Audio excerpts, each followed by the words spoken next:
Bloque de Alianza País investigará supuesta vinculación de presidente de la República con empresas offshore. Se concreta primer desembolso de acuerdo con el Fondo Monetario Internacional. Delegaciones participantes en encuentro de Parlaméricas replicarán experiencias de Ecuador en sus países. Los medios legislativos presentan TVL Noticias, emisión estelar. Viernes 15 de marzo del 2019, amigas y amigos, tengan todos ustedes una buena tarde, bienvenidos y bienvenidas a la emisión estelar de TVL Noticias. Gracias a quienes nos sintonizan a través del canal 42 en las ciudades de Quito y nos escuchan a través de la señal de la radio de la Asamblea Nacional en todo el territorio ecuatoriano. Aquí arrancamos con el detalle de la información.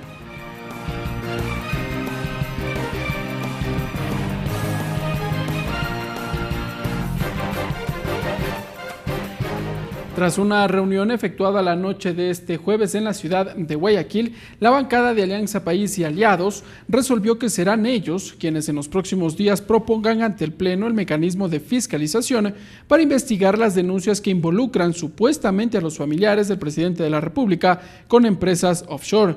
Además, los legisladores del partido de gobierno resolvieron que la próxima semana acude el ministro de Finanzas, Richard Martínez, a la Comisión de Desarrollo Económico para que informe sobre los términos de negociación con organismos internacionales para conseguir los 10.000 millones de dólares. El coordinador de bloque, el asambleísta César Litardo, volvió a rechazar el espionaje del que dijo fue víctima la presidenta de la Asamblea, y aunque aclaró que el tema de su reelección no se trató en la reunión, el respaldo para que Cabezas continúe siendo la titular del Legislativo por 2 años, más aún sigue vigente.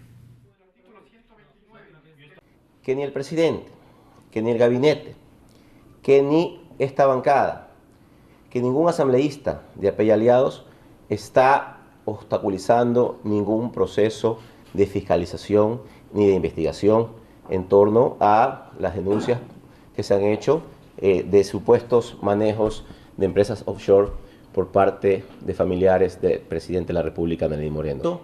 Nuestra bancada va a ser quien proponga este proceso de fiscalización y de investigación para que el país no tenga dudas de que este caso quede esclarecido, y como ya el señor presidente de la República lo ha manifestado públicamente, el presidente de la República ha manifestado y ha demostrado no tener ninguna vinculación con esta denuncia que se ha planteado. En ese contexto, en los próximos días, esta bancada hará públicamente el anuncio de cuáles serán esos mecanismos para proponer esto en el debate dentro de la Asamblea Nacional. El presidente de la República entregó de forma simbólica el primer desembolso efectuado por el Fondo Monetario Internacional. Según el presidente Moreno, estos recursos se destinarán para áreas de salud, educación y vivienda. Este viernes 15 de marzo, el presidente de la República, Lenín Moreno, efectuó la entrega simbólica de los 652 millones de dólares, que fue la primera transferencia que realizó el Fondo Monetario Internacional al Ecuador. Esto de un total de 4.200 millones de dólares. Anunció que utilizarán este primer aporte en materia de salud, educación, empleo e infraestructura. Haremos los hospitales que están pendientes, fortaleceremos las manuelas para seguir atendiendo a los hermanos con discapacidad. La primera transferencia llegó el 13 de marzo, 2 días después de que el directorio ejecutivo del organismo multilateral aprobó el acuerdo con Ecuador. El presidente Moreno informó que del primer desembolso, los 652 millones de dólares, 164 millones de dólares serán para salud. Por lo menos 32.000 jóvenes a través de 4 universidades. Ese ha sido el compromiso, pues a cumplirlo. Por su parte, el ministro de Economía, Richard Martínez, informó que en abril habrá un segundo desembolso por 350 millones de dólares. En mayo se espera un nuevo desembolso. Ricardo Bravo, TVL Noticias. Vamos con temas electorales. A partir de este 15 de marzo están prohibidas las publicaciones de sondeos electorales de las elecciones del 24 de marzo. Además, hasta este sábado las organizaciones políticas tendrán plazo para inscribir a sus delegados electorales. Desde las 0 horas de este 15 de marzo, los medios de comunicación social están prohibidos de publicar encuestas, pronósticos electorales y sondeos de opinión sobre las dignidades que se elegirán en las seccionales del próximo 24 de marzo. Además, este sábado 16 vence el plazo para que los delegados de las organizaciones políticas y de candidatos al Consejo de Participación Ciudadana y Control Social puedan acreditarse. Entre las atribuciones que tendrán estas personas están las de pedir información sobre las actividades y decisiones del órgano electoral, así como dar sugerencia o presentar reclamos legales a nombre de su organización. Ellos también podrán participar en las audiencias de escrutinio y recibir informes de los resultados de la elección. Para acreditar a un delegado, el representante de la organización deberá remitir la solicitud al Consejo Nacional Electoral. Los requisitos que se necesitan son ser ecuatoriano en uso de los derechos políticos, ser mayor de 18 años y saber leer y escribir. Por otra parte, el próximo jueves 21 de marzo culmina el periodo de campaña electoral. 3 días después, los ecuatorianos elegiremos más de 11.000 autoridades a nivel nacional, entre ellos a prefectos, viceprefectos, alcaldes, concejales, vocales de las distintas juntas parroquiales y por primera vez a los integrantes del Consejo de Participación Ciudadana y Control Social. Lorena Espinosa, TVL Noticias.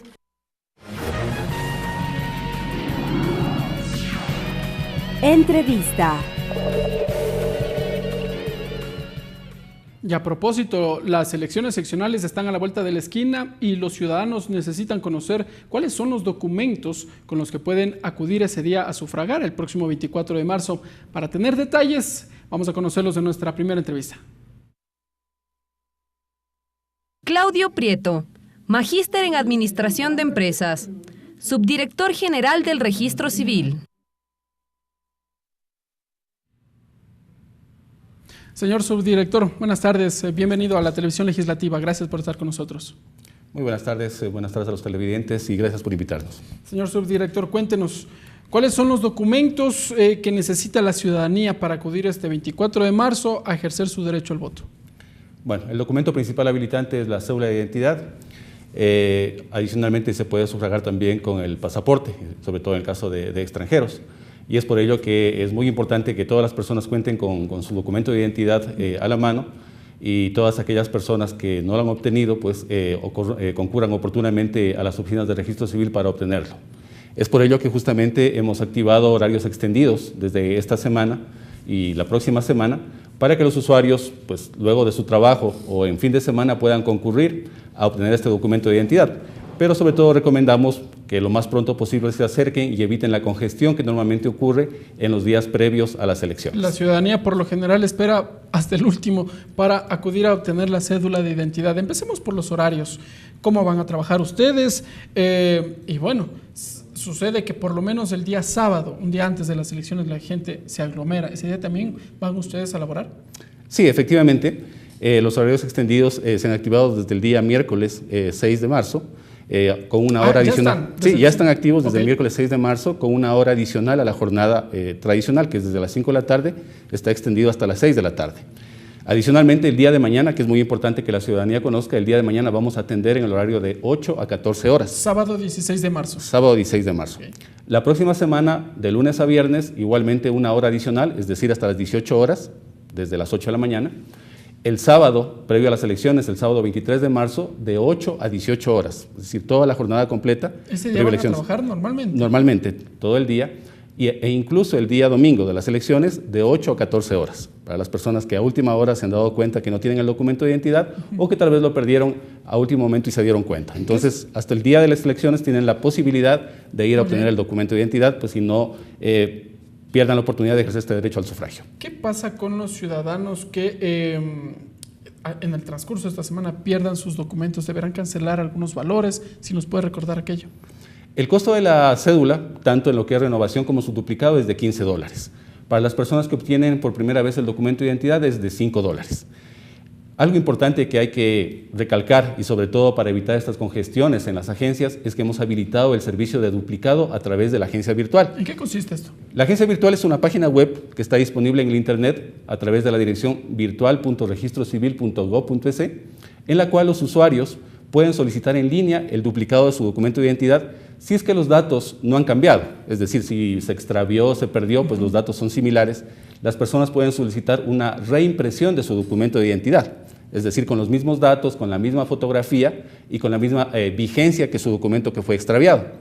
Este duplicado lo solicitan a través de la página web de la agencia virtual y pagan en línea, pueden pagar en línea con tarjeta de crédito. ¿Qué costo tiene? El mismo costo, $15. Okay. $15, estos $15 lo pueden pagar con tarjeta de crédito Visa o Mastercard, y no necesariamente la tarjeta tiene que ser del propietario de la cédula, puede ser de un amigo, de un familiar. Le pueden ayudar pagando. Le pueden ayudar pagando, efectivamente es muy fácil hacer este pago en línea. Y una vez que ya se ha solicitado y pagado en línea este documento de identidad, a cualquier hora, ya sea hasta el fin de semana, tiene un plazo, tiene un tiempo de mínimo de 2 horas de espera para que vaya a retirar en la agencia que ha solicitado su duplicado. A ver, para que en horarios de atención, obviamente. Para que la ciudadanía nos vaya entendiendo, porque seguramente estarán interesados porque necesitan tener este documento, sobre todo a pocos días de las elecciones.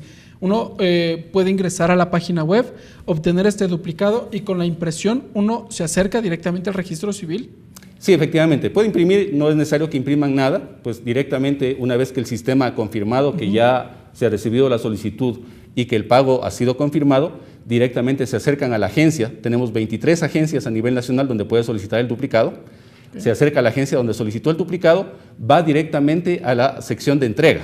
Ya no tiene que pasar por información, por pago, por el proceso de espera. Los pasos normales. Los pasos normales, que aproximadamente toman 1 hora, en elecciones toman mucho más por la cantidad de afluencia, pues se dirigen al área de entrega de cédulas y ahí directamente en el módulo de duplicados pues se procede a entregar la cédula previa verificación de las huellas de la persona, que esto es muy importante.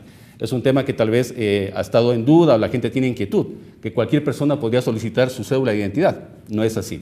Tal vez podrían solicitar, pero la única persona que puede retirar y a la cual se le entrega el documento de identidad es al propietario de la cédula, ya que se verifica su huella dactilar, su huella dactilar que tenemos registrada en la base de datos, contra la que presenta la persona que se acerca a retirar y ahí se procede a entregar. Es decir, no puedo encargar que me dé retirando ni a un familiar. Esta precisión me parece válida porque por lo general hay personas de la tercera edad, si bien ellos ya no están obligados a acudir a sufragar, pero tradicionalmente la cultura del ecuatoriano es acudir a las urnas y las personas de la tercera edad suelen hacerlo. ¿Ellos pueden ir con algún acompañante, una persona que les pueda ayudar, o es necesario que vayan ellos solos? Para retirar el duplicado es estrictamente necesario que se presente la persona, ¿sí? No se le puede entregar a nadie más porque es el documento de identidad pues, que acredita la información de estado civil y de identidad de esa persona y es un documento muy sensible. Entonces, en este caso, es estrictamente necesario que lo haga. Si es una persona que obviamente tiene dificultad de movilidad, una persona con discapacidad, claro, nosotros trabajamos con brigadas solidarias, con una solicitud previa a la agencia más cercana, en la cual coordinamos. ¿Están instaladas ya estas brigadas? Sí, siempre tenemos activas estas brigadas, sobre todo en estos temas que son de alta demanda. De acuerdo a la solicitud que se plantee en la agencia más cercana, pues se coordina con el equipo de trabajo de brigadas para que le facilite a estas personas que a veces están en hospitales, claro, o que tienen problemas muy serios, se les pueda ayudar con una cedulación al lugar o a domicilio donde ellos estén. Ahora bien, para las personas que deseen acudir, pero que tengan la denominación hasta la muerte de su titular. 1. La persona que ya sobrepasó los 18 años de edad, pero que todavía no ha efectuado el proceso de actualización de los datos y tiene la cédula de menor de edad, ¿pueden acudir? Las personas pueden renovar el documento de identidad cuando es pertinente, efectivamente, cuando ha cambiado un dato del estado civil, un dato de la edad en este caso, o algún dato complementario. Ahí se necesita una renovación. Todo lo que es renovación es presencial, ¿sí? Tienen que necesariamente acudir acercarse a una agencia, efectivamente. Okay. El duplicado es cuando no ha cambiado ningún dato de identidad o de estado civil de la persona y la cédula se encuentra vigente. La persona tiene que ser mayor de 12 años y contar con una cédula electrónica, es decir, con la cédula plástica del nuevo formato. La que la tenemos la mayoría. La que tenemos la mayoría, okay, efectivamente. Ya tenemos más del 85% de los ecuatorianos tenemos esta cédula. Entonces, ellos son los que pueden solicitar un duplicado. Para efectos electorales, para ejercer el derecho al sufragio, no es necesario contar, de acuerdo al Código de la Democracia, con un documento actualizado. Es decir, si la persona tiene una cédula antigua tal vez o que ya está caducada, solo para el tema de ejercer el derecho al sufragio le puede servir ese documento. Pero ya para el resto de temas administrativos, es necesario que la persona se acerque a renovar su cédula de identidad. ¿Qué pasa con las personas privadas de la libertad? Si bien en su mayoría las que nos hacemos referencia a las que no tienen sentencia penal ejecutoriada, que son las que pueden ejercer su derecho al voto. ¿Qué va a pasar con ellos? ¿El ejercicio de cedulación tal vez? ¿Cómo aplica para ellos? Sí, efectivamente, pues este es un proceso que lo ejecutamos cada vez que hay procesos electorales. Que a propósito, ellos sufragan antes, me parece que son 48 horas antes, ellos tienen que acudir a las urnas el día jueves de la próxima semana. Así es. En consecuencia, pues siempre coordinamos con el Consejo Nacional Electoral y con la entidad que está a cargo de los centros de privación de la libertad para facilitar la cedulación dentro de los centros de retención. En esta ocasión, pues no ha sido una excepción. Desde hace 2 meses venimos coordinando este proceso a nivel nacional. Se nos planteó un universo de cerca de 3.900 personas privadas de la libertad sin sentencia ejecutoriada. 3.900 personas. Que tendrían la necesidad de cedularse. De todas ellas, una vez que ya se han hecho las revisiones respectivas y se han facilitado los procesos en sitio, al momento se han entregado 1.600 cédulas y están algunas más por entregarse. A ver, de las 3.900 personas privadas de la libertad que no tienen sentencia, hasta el momento ya se les ha entregado el documento habilitante a 1.600. Sí, a más de 1.600 personas, están pendientes algunas más por entregarse. Estimaría que cerca de 2.000 personas estarían beneficiadas con este proceso de cedulación que se hace en sitio y que sobre todo pues es gratuito, ya que esos valores los cancela directamente el CNE. Todo esto obviamente con el propósito de que la mayor cantidad de personas pues puedan ejercer este derecho al sufragio, que es muy importante, y fortalecer la democracia. Aunque la pregunta suene redundante, pero en este caso las personas privadas de la libertad, ustedes se acercan hasta los centros de retención. Sí, efectivamente, porque las personas no pueden abandonar el centro de privación.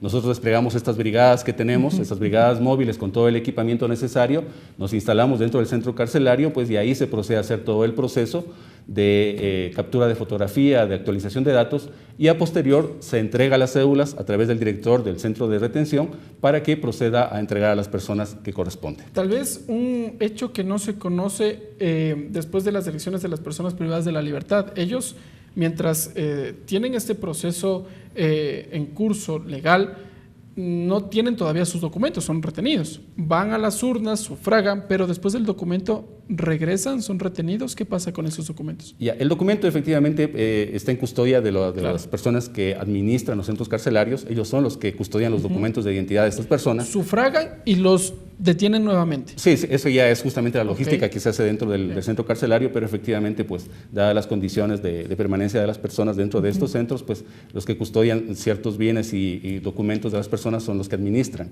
los centros de privación de la libertad.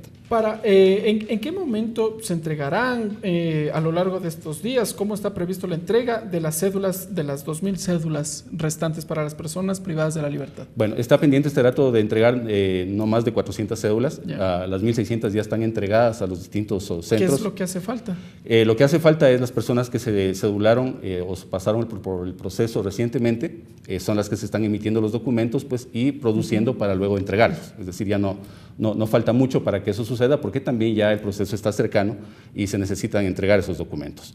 Entonces, una vez concluido esto, como le mencionaba, pues tendremos un estimado de cerca de 2.000 personas que se habrán beneficiado de este proceso. Esto en cuanto al servicio que presta el registro civil.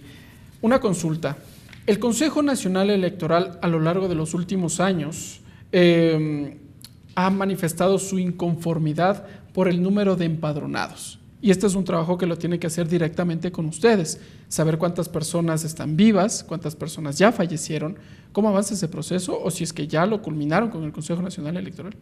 Sí, este proceso culminó hace algunos meses, ya que la construcción del padrón electoral requiere muchos procesos, pues, y una vez que está confeccionado toda una logística de producción de papeletas y de padrones para la logística propia del proceso electoral. Entonces, el CNE dispone que aproximadamente 4 meses antes de las elecciones, Registro Civil proceda a entregar el registro de población.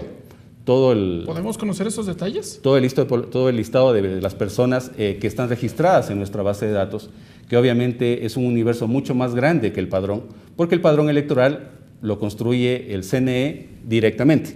Nosotros como Registro Civil lo que nos encargamos es justamente de mantener actualizada esta base de personas con el estado civil pertinente, es decir, si está activo en el sentido de derechos de la ciudadanía, si está la persona fallecida o no, si la persona es extranjero o ecuatoriano. Todas estas condiciones de identidad y de estado civil de las personas son las que mantenemos actualizadas en nuestra base de datos.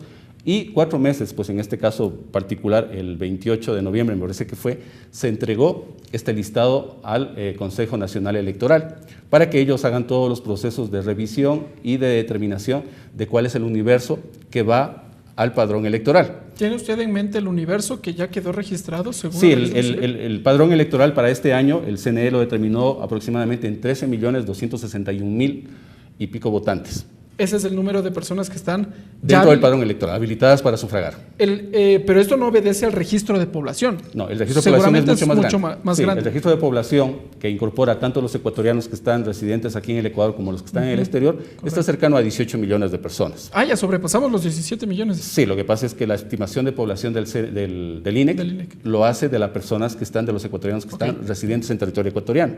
Eso está aproximadamente en 16.7 millones de personas, esa estimación. Pero dado los procesos de migración que ha tenido nuestro país en todos estos años, pues hay muchos ecuatorianos en el exterior que nacieron aquí en el Ecuador, se registraron aquí en el Ecuador, tienen una partida de nacimiento, tienen una cédula de identidad del Ecuador, pero residen actualmente en el exterior. Es por ello que la base de personas vivas es mucho mayor a la cantidad de personas que estamos aquí en el Ecuador. Pero esto no quiere decir, a ver, de acuerdo a los 13 millones de personas que constan en el registro del padrón electoral, para ser exactos, ¿no están las personas que ya fallecieron? Porque, el año anterior se dijo que, o al menos en las elecciones presidenciales, hubo este rumor de que personas que estaban fallecidas iban a votar. Sí, ese es un tema que merece aclararlo oportunamente. Nosotros entregamos la base poblacional actualizada con todos los fallecidos a la fecha de corte, es decir, en este caso si fue a finales de noviembre toda la base actualizada, con los fallecidos, con los extranjeros que están registrados hasta ese momento. Hasta ese momento, hasta noviembre del año anterior, eran 13 millones de personas. No, eran 18 millones, 18.2 millones de personas vivas.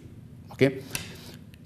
Desde ese momento, bueno, ahí incluye menores de edad, personas adultas mayores, en todas las condiciones de edad. De esos 18 y pico millones de personas, el CNE, determinando las condiciones de habilitantes para sufragar, deja únicamente 13.261.000 personas. Que esas son las que estamos habilitadas para sufragar la próxima semana. Exactamente, que incluye a mayores de 16 años, a personas que no tienen ningún impedimento para sufragar, etcétera. ¿Okay? Esas son las personas que quedan de la base poblacional habilitadas para sufragar. Nosotros, cuando entregamos el registro poblacional, identificamos a todas las personas que han inscrito su fallecimiento hasta esa fecha. Muy bien. Lo cual significa que como ya se construyó el padrón a esa fecha, todas las personas que fallecen luego ya no se refleja en el padrón electoral. ¿Sí? Aproximadamente, según las estadísticas, fallecen cerca de 5.000 personas cada mes. ¿Sí? Eso es la estadística normal de mortalidad que tiene nuestro país. Entonces, desde el momento en que se cortó el padrón poblacional para elaborar el padrón electoral hasta el momento de las elecciones, efectivamente fallecen varias personas que van a estar incluidas en el padrón. O sea, eso es un proceso normal, dado los temas de logística, exactamente natural. Es natural. Y que sucede aquí y en muchos países, en otros países mucho más, porque los procesos los cortan con 6 meses, a veces hasta con 1 año de antelación. Acá se lo corta con 4 meses aproximadamente, pues mientras más cercano sea el tiempo el corte a la fecha de las elecciones, será menor el número de personas que fallezcan en ese periodo. Pero eso ya es un tema de logística del Consejo Nacional Electoral. Ellos requieren tiempo para fabricar las papeletas y todo eso, pues, y obviamente no lo pueden cortar un día antes, que sería lo ideal, que un día antes cortemos el registro de personas y se elabore el padrón electoral y no fallecería ninguna persona en ese lapso, pues, y todas estaríamos vivas para las elecciones. Eso es un tema natural, entonces este fenómeno no es un fenómeno pues, anormal o que cause sorpresa. Lo que sí debería causar sorpresa, pero que hasta ahora no ha sido demostrado, es que una persona que conste como fallecida haya ejecutado el derecho al sufragio, es decir, se haya encontrado la papeleta de que un fallecido ha sufragado. Bueno, ¿sí? Eso se anunció, nunca se comprobó en las elecciones presidenciales Así últimas. es. Exactamente. Entonces, esa es la aclaración de todo este misterio de a veces los fallecidos en el padrón electoral. Queda claro el mito porque ciertos políticos en campaña anunciaban que habían personas que habían fallecido hace 100 años, pero que constaban todavía en el padrón electoral. Esto ya queda entonces descartado. Sí, esto no sucede así. Adicionalmente, para descartar todo esto y para garantizar y mejorar la calidad del padrón electoral, Registro Civil hace más de un año activó todo un proceso de sincronización y verificación de actas físicas contra la información en el sistema. Hay que recalcar y dar a conocer a la ciudadanía que la información que mantiene el Registro Civil data de hace más de 100 años. El Registro Civil fue fundado en octubre del año 1900 por parte de Eloy Alfaro, es decir, tenemos exactamente cerca de 119 años de gestión. Y toda la información desde ese tiempo ha venido registrándose en distintos medios. En algún momento, a mediados de los 70-80, lo que era únicamente documentos físicos fueron trasladados a una base de datos informática, con las facilidades o dificultades que tenía en ese momento y con todos los errores que involucra transcribir un documento físico a un medio electrónico, a un medio digital. Entonces, todas esas características, todas esas problemáticas que se ha ido acumulando durante todo este tiempo, finalmente se van reflejando en la actualidad. Es por ello que nosotros iniciamos hace más de un año un proceso minucioso de volver a comparar cada acta física desde el año 1965, cada acta de defunción, asegurarnos que esté adecuadamente actualizada en la base informática, en la base digital del Registro Civil, ¿sí? Y obviamente pues encontramos algunas novedades no mayores, pero sí importantes, por ejemplo, de que no estaba adecuadamente actualizada la fecha de fallecimiento, no estaba adecuadamente actualizada la ubicación, el lugar de fallecimiento, y en algunos casos, dado la cantidad de homónimos que tenemos en el país, a veces también había cruce entre la persona que era marcada como fallecida, ya que anteriormente no necesariamente todos tenían número de cédula. Entonces, el único indicativo era el nombre. Y a veces por el nombre pues habían varias personas que tenían el mismo nombre. Entonces nos aseguramos de que efectivamente todos estos datos sean actualizados con precisión, hicimos toda esta depuración y ahora tenemos una mayor calidad, una mejor calidad de la base de datos poblacional que ha sido entregada al CNE y efectivamente evitar estos problemas de que a veces, a pesar de que contaban con un acta de defunción, podía que aparezca la persona todavía en el padrón. Todo eso ha sido revisado minuciosamente, revisamos cerca de 2.6 millones de actas de defunción. 2.6 millones de actas. 2.6 millones de actas de defunción desde el año 1965 hasta la fecha.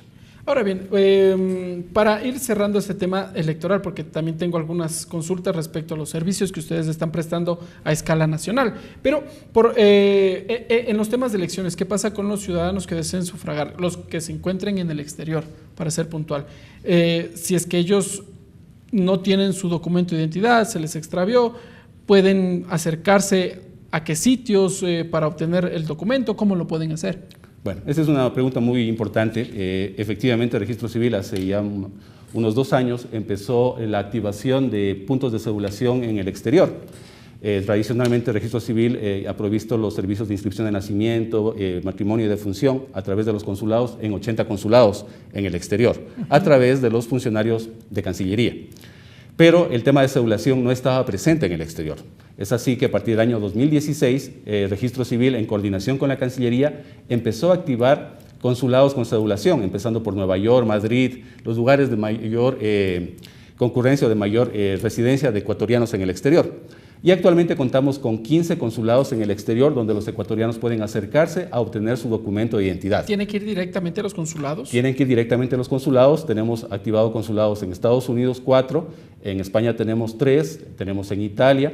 Estamos activando aquí también en Latinoamérica algunos puntos para que los ciudadanos puedan solicitar directamente sus documentos de identidad pues, y ejercer los distintos derechos que se puede hacer, como es el sufragio también en el exterior. Muy bien, cerramos entonces este capítulo solo para recordarle a la ciudadanía brevemente los horarios, cómo van a trabajar, para por si alguien se nos pasó. A ver, ¿cómo van a trabajar los horarios en esta semana para cerrar este capítulo?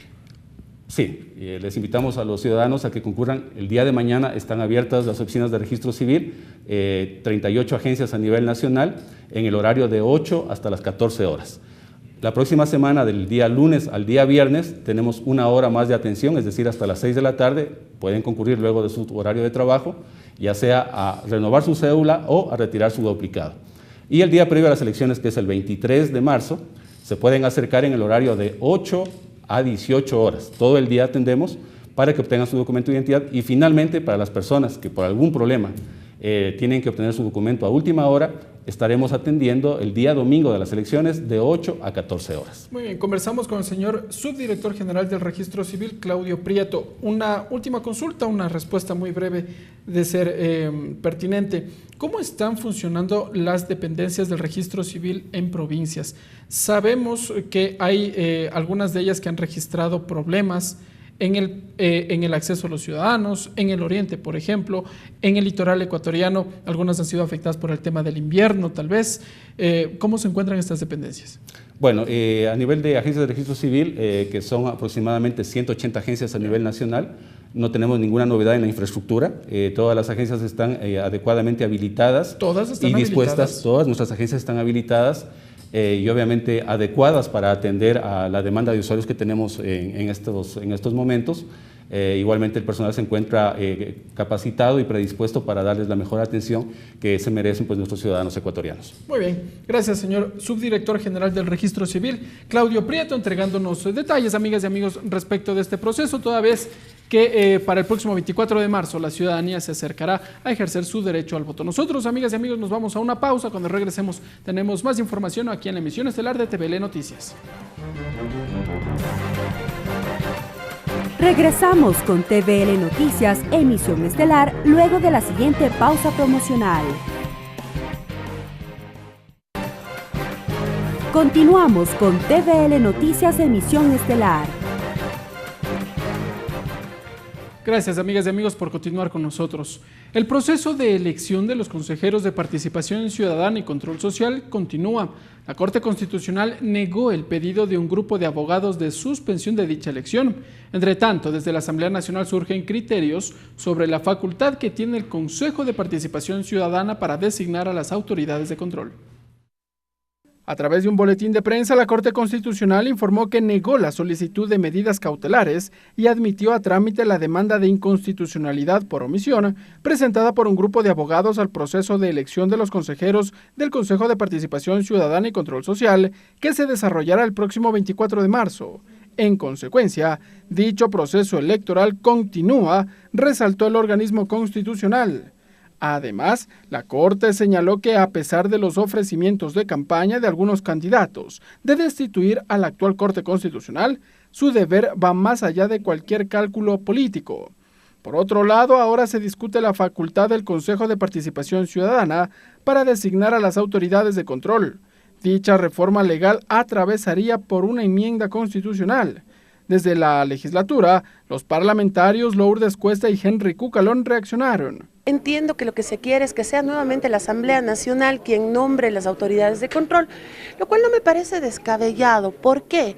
Porque creo que con lo sucedido con el Consejo de Participación Ciudadana tuvimos como ecuatorianos muy malas experiencias. Sin perjuicio de los resultados del 24 de marzo, que son la consecuencia del mandato popular de la consulta de febrero del 2018, nosotros consideramos que el Consejo no tiene razón de ser. Desde la denominada bancada de la Revolución Ciudadana, Marcela Guiñaga y Lira Villalba explican los plazos para una enmienda constitucional. Se requiere aquí entonces de, una vez que sea admitida el trámite, el dictamen de cuál es la vía, cuál es el procedimiento. El procedimiento requiere un año entre el primero y segundo debate. Cambiaría la estructura fundamental del Estado en relación a quitarle funciones al Consejo de Participación Ciudadana. Se espera que la iniciativa de enmienda constitucional sea calificada por el Consejo de Administración Legislativa. Ricardo Bravo, TVL Noticias.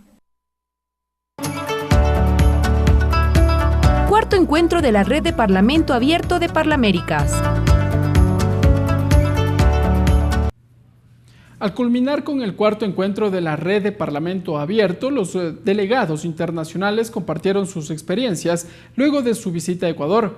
Muchos de ellos destacaron los avances que registra nuestro país en materia de legislación que, dijeron, serán replicados en sus respectivos parlamentos, como por ejemplo la creación de la Comisión de Participación Ciudadana y el trámite de una ley de recuperación de capitales. Desde Perú, el diputado Richard Arce destacó el rol del Ecuador en la lucha contra la corrupción. Señaló que la región enfrenta casos que involucran a funcionarios de gobierno, incidiendo en la baja calidad de gobernanza y confianza de la ciudadanía. La fiscalización será la clave ahora para los parlamentos. Las experiencias de cada país nos permite desarrollar esas estrategias en nuestros parlamentos, sabiendo que el nivel de aprobación de los parlamentos es bastante bajo, justamente porque falta esa sintonía con la población. También dio sus criterios el congresista de Colombia, Germán Blanco. Contó desde la experiencia de su país cómo el narcotráfico y los actos de corrupción, incluso en instituciones privadas, ha generado un ambiente de inestabilidad en el país. Por ello destacó la importancia de los parlamentos. Se trabaja arduamente en eso, hay autoridades conscientes y desde el Parlamento los congresistas procuramos ser muy probos en nuestras actuaciones y generar proyectos y leyes que ataquen directamente la corrupción. Desde Venezuela, el diputado William Dávila recalcó que este encuentro parlamentario permitió hablar de la realidad de su país y la crisis democrática que enfrentan. Es seguir presionando y todos estos foros no se deben consumir solamente en las ideas y en los buenos propósitos, sino que en el caso concreto de Venezuela tiene que haber una presión internacional muy contundente y muy decidida. La paridad de género en la política fue un aspecto que felicitó Lidia Muyisaca, diputada de Bolivia. Ella es representante de la comunidad indígena Cayaguaya. Destacó que ahora el Parlamento en su país ha incluido al más del 50% de mujeres en sus filas, incluso respaldadas por normativas. La ley de acoso y violencia política, también tenemos nosotros la ley que hemos elaborado por motivos que las mujeres en política han sido perseguidas, han sido a veces hasta muerto, ¿no? Por esos motivos se ha elaborado las leyes. El país anfitrión, Ecuador, recibió felicitaciones de los logros alcanzados en materia legislativa.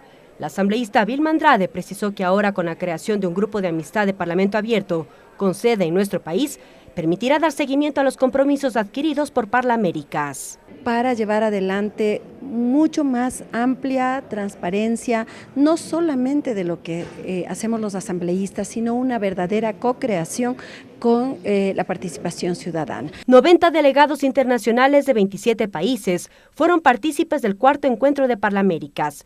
En el 2020 visitarán un nuevo país, en donde se evaluarán cada uno de los compromisos adquiridos. Mariela Logroño, TVL Noticias. Y a continuación revisamos cada uno de los puntos contenidos en la declaración del cuarto encuentro de la Red de Parlamento Abierto de Parlaméricas, celebrado esta semana en Quito. El cuarto encuentro de la Red de Parlamento de Parlaméricas y el Caribe agrupó a 27 países en la construcción de un plan de acción regional que promueva la implementación efectiva de medidas anticorrupción, derivadas del compromiso de Lima contribuyendo al logro de los Objetivos de Desarrollo Sostenible de la Agenda 2030 a través del diálogo y sesiones de trabajo. Es así que luego de 3 días de diálogo, debate y consensos, Parlaméricas y el Caribe acogió a 9 planteamientos, como monitorear los avances y acompañar los esfuerzos de nuestros estados en la lucha contra la corrupción, promover la adopción de los convenios y estándares regionales e internacionales para mejorar la cooperación internacional en la lucha contra la corrupción, establecer oportunidades de colaboración con organizaciones de la sociedad civil para la implementación de estrategias para fortalecer el control político, considerar durante las fases iniciales de la redacción legislativa datos demográficos que contribuyen al diseño de indicadores específicos, establecer mecanismos integrales para el análisis de leyes, co-crear e implementar planes de acción de Parlamento Abierto, adoptar o fortalecer legislación para la aplicación de sistemas contra el lavado de dinero y establecer registro público nacional, promover en el ámbito de sus competencias los más altos estándares en todas las ramas del Estado, procurar la adopción y el fortalecimiento de legislación que establezca mecanismos eficientes para la investigación de delitos e infracciones relacionadas con la administración pública. Mariela Logroño, TVL Noticias.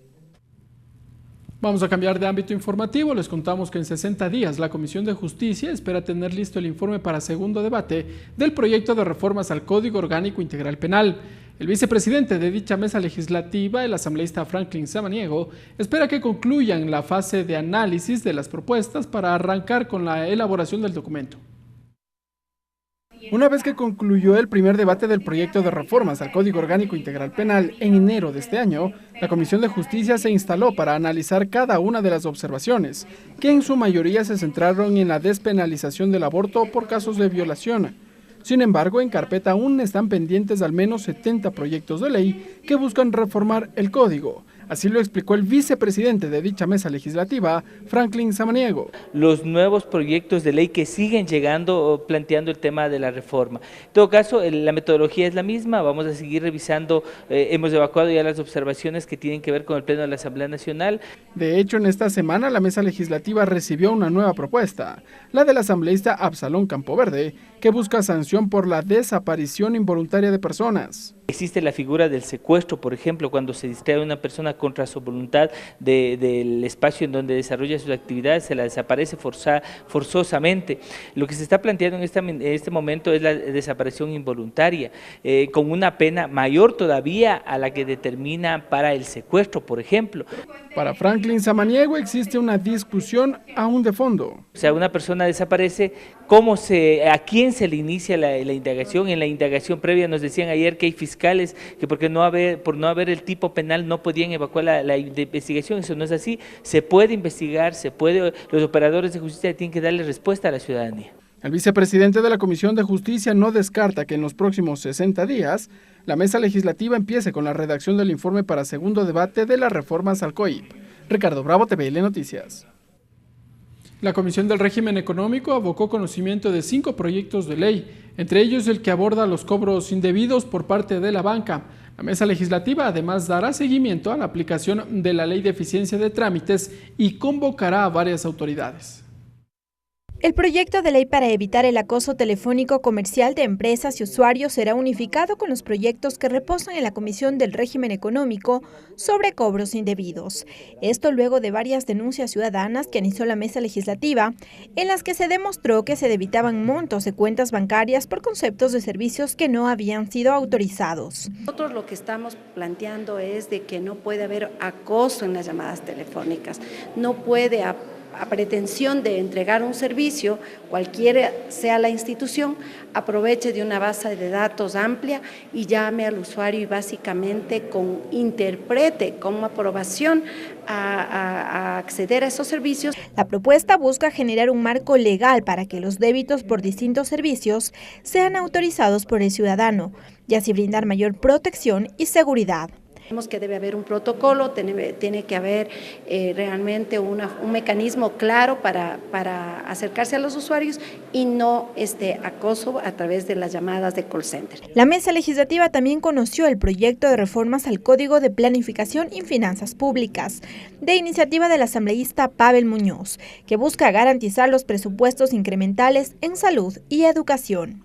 Si la Constitución me dice deberé llegar en algún momento del tiempo a entregar el 4% del PIB en salud y el 6% del PIB en educación, pero mientras logro eso, mientras alcanzo esa meta, debo hacer incrementales del 0,5%, el tema es que cuando llego a la meta, debo sostener la meta. Por otra parte, revisaron también el borrador del informe para primer debate de las reformas a la Ley del Sistema Nacional de Contratación Pública.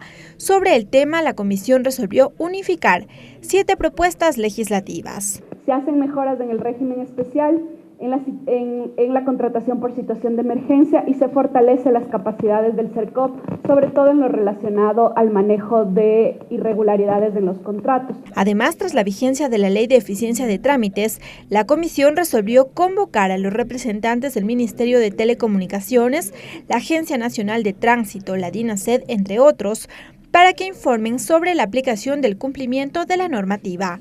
Lorena Espinosa, TVL Noticias. Y durante el programa Tercer Debate de esta semana, los asambleístas Esteban Torres y Helio Peña analizaron el proyecto de reformas a la Ley Orgánica de la Función Legislativa. En el documento se proponen cambios respecto de la Comisión de Fiscalización y la creación de un comité de ética. Los cambios a la Comisión de Fiscalización y la conformación de un comité de ética entraron de lleno en las reformas a la Ley Orgánica de la Función Legislativa. Los asambleístas Esteban Torres y Helio Peña consideran que es hora de cambiar dicha norma. Y esperemos que las reformas que se hagan mejoren, como le digo, los procesos internos y externos de la Asamblea Nacional. Esta ley que tenemos aquí, como que fue construida a la talla y medida del oficialismo. Durante el programa Tercer Debate de esta semana, los legisladores señalaron que la actual norma data de hace 10 años, tras la aprobación de la Constitución de Montecristi. Durante este tiempo han sido evidentes vacíos legales, como la aprobación de informes en la Comisión de Fiscalización. independientemente de que haya o no haya alguna resolución en la comisión, porque no se puede detener un proceso de fiscalización porque no haya conformación o en muchos casos no ha habido ni quórum, ¿no? Los procesos de archivo, de juicios políticos no pueden morir o archivarse en la comisión. Actualmente, la Comisión de Justicia y Estructura del Estado de la Asamblea trabaja en las reformas. El primer debate ya pasó en el Pleno de la Asamblea Nacional. Ricardo Bravo, TVL Noticias. Y Asamblea en mi Colegio es una iniciativa que nació con la finalidad de lograr que la juventud sea parte de los debates, conozca de cerca las normativas que se tratan en la Asamblea Nacional y además puedan opinar sobre el trabajo legislativo. En esta ocasión, 12 colegios de la capital debatieron sobre la violencia escolar y la desaparición de personas. El Salón Plenario Nela Martínez fue el escenario para Asamblea en mi Colegio. Estudiantes de 12 colegios de Quito debatieron sus inquietudes y compartieron sus experiencias. Uno a uno, exponía lo que pensaba con respecto a la violencia escolar y la desaparición de personas. Jesús Moncayo, de la Academia Aeronáutica Mayor Pedro Traversari, participó como presidente de la Comisión Ocasional de Desaparecidos. Durante varios meses los jóvenes analizaron el proyecto de ley sobre el tema. Ellos presentaron sus propuestas que van de la mano, desde los plazos para las investigaciones y el apoyo a los familiares. Luego de un proceso investigativo, no se menciona la garantización que tienen las familias, ¿no? Que la aprehensión de la persona que está cometiendo este delito. En el Pleno también abordaron la violencia escolar. Patricia Maggi, de la Unidad Educativa Vida Nueva, fue titular de la Comisión de Educación. Contó cómo fue víctima de bullying en una institución educativa privada. Allí hizo sus planteamientos para que la Asamblea Nacional pueda tomar en cuenta este tema que afecta diariamente a miles de jóvenes. Yo sufrí de bullying y sé las carencias que tiene la Asamblea, que no hace justicia por nosotros. Entonces, ¿qué hemos implantado en este caso? Que tanto el agresor como la víctima tengan el mismo seguimiento y tengan igual de derechos. Los jóvenes partícipes ven con buenos ojos esta iniciativa de la Asamblea Nacional, pues como ellos dicen, les permiten participar activamente del quehacer legislativo. Nos ayuda a que nuestra voz sea escuchada. Que nuestro criterio, nuestro argumento y nuestra voz sea escuchada aquí en la Asamblea. Edison Miño, funcionario de Participación Ciudadana, explica que en 2 años de ejecutarse esta iniciativa ha arrojado resultados positivos. Un claro ejemplo fue lo ocurrido en Chone. Fue que los chicos resolvieron proponer que el dinero que se recupere en la ley de recuperación de capitales propuesto por la presidenta Elizabeth Cabezas, se incluya el desarrollo agrícola en el destino de ese dinero. Esa frase fue recogida por la comisión en el informe de primer debate y está listo para el segundo. Asamblea en mi Colegio es una réplica exacta de una sesión plenaria. Durante 3 meses la Asamblea, junto al Ministerio de Educación, elige a los colegios partícipes, se designan autoridades, se estructuran bancadas no por partidos políticos, sino por culturas y nacionalidades originarias del Ecuador. Posterior a ello, capacitan sobre temas legislativos. Ambas instituciones plantean temas a tratar por cada institución educativa y finalmente el debate ante el Pleno. Mariela Logroño, TVL Noticias. Regresamos con TVL Noticias, emisión estelar, luego de la siguiente pausa promocional. Continuamos con TVL Noticias, emisión estelar. Vamos con más información. El presidente de la República, Lenín Moreno, insistió en que pedirá la devolución de los $40 millones que costó al Estado la construcción del edificio de la UNASUR, ubicado en la mitad del mundo. En dichas instalaciones se pondrá una universidad de educación intercultural. Ahí tenemos, por ejemplo, el edificio de UNASUR, en la mitad del mundo. ¿Qué le costó al país? Más de $40 millones. Y hoy, no por culpa nuestra, está prácticamente abandonado, porque ese organismo llegó a su fin. ¿Cuánto pudimos haber hecho con esos 40 millones? Se me ocurre a mí. 1.780 viviendas, por ejemplo, para la población más pobre del país. 6.667 bonos de vivienda, 800 unidades educativas comunitarias que pueden ser rehabilitadas, construcción y equipamiento de un hospital básico y 4 centros de salud. Sí posee en conjunto. Como ustedes saben, hemos decidido abandonar la UNASUR y dejar de aportar cada año con recursos que tanta falta nos hace, que tanto necesitamos. Y luego, porque somos los legítimos dueños del edificio, y pediremos la devolución del edificio para convertirlo en la universidad de nuestros hermanos indígenas. quiero decirles... Atención, la jueza María López decretó la libertad de los hermanos William y Roberto Isaías tras la audiencia de migración que se realizó en Estados Unidos, esto en Miami. La magistrada fijó una fianza que les permitirá permanecer en ese país donde viven ya desde hace casi 20 años. Los hermanos Isaías estuvieron detenidos por temas migratorios todavía no resueltos. Desde ese entonces, el gobierno nacional se mantuvo a la espera de la decisión de las autoridades migratorias de ese país, de los Estados Unidos, sobre una posible deportación. Los hermanos Isaías son los propietarios del extinto banco del Filambanco y fueron sentenciados a 8 años de prisión en 2015 por supuesto peculado bancario.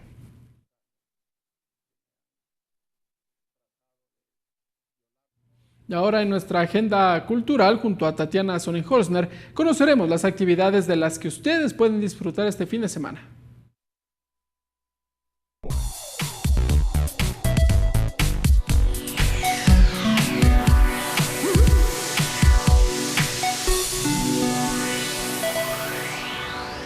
¿Qué tal, amigos? Bienvenidos a la Agenda Cultural, donde como todos los viernes te traigo los planes que puedes hacer el fin de semana. Empecemos para ver cuáles son. La Casa de la Música te invita al Festival Internacional de Boleros. Se hará un homenaje a los grandes de este género, como lo fue Julio Jaramillo, Leo Martini, Los Panchos, entre otros.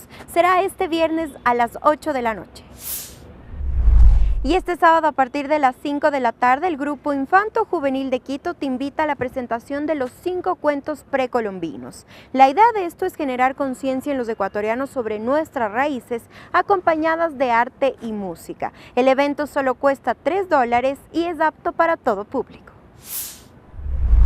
La segunda edición de la feria Soy Mamá llega a la Plaza de las Américas desde las 12 del día este domingo. Aquí podrás encontrar diferentes cursos y tips para las madres primerizas y también para madres que ya tengan otros hijos. Además, puedes encontrar artículos para ti y para tu bebé. Y hasta aquí la agenda cultural, pero recuerda que todos los viernes te traigo más actividades para el fin de semana. Nos vemos el próximo viernes.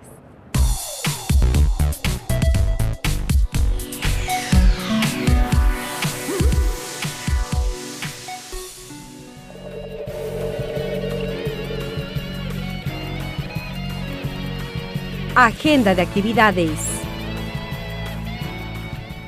Bien, amigas y amigos, ahora vamos a conocer la agenda de actividades del Parlamento ecuatoriano. Atención, para el día sábado 16 de marzo a partir de las 9:30, sesión de la Comisión de Soberanía Alimentaria que recibe a los representantes del sector agropecuario, productor y exportador de banano, a fin de que expongan sus argumentos en relación al proyecto de ley orgánica de fomento y desarrollo del sector agropecuario y al proyecto de ley que regula la producción y comercialización de banano, plátano, orito y otras musáceas afines. También a los representantes del sector acuícola y pesquero, a fin de que expongan sus argumentos en relación al proyecto de ley orgánica para el desarrollo de la acuicultura y pesca. Esto se desarrollará en el Auditorio 2 de la Universidad Laica Eloy Alfaro de Manabí, extensión Chone, ubicada en la avenida Eloy Alfaro junto al Colegio Magali Mason del Cantón Chone, esto en la provincia de Manabí.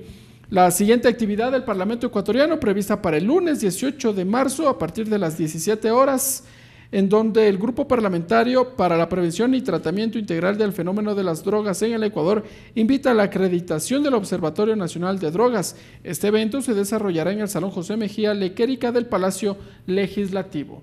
Bien, amigas y amigos, de esta forma nosotros cerramos la emisión estelar de TVL Noticias. Que tengan una buena noche y un excelente fin de semana. Los medios legislativos presentaron TVL Noticias, emisión estelar.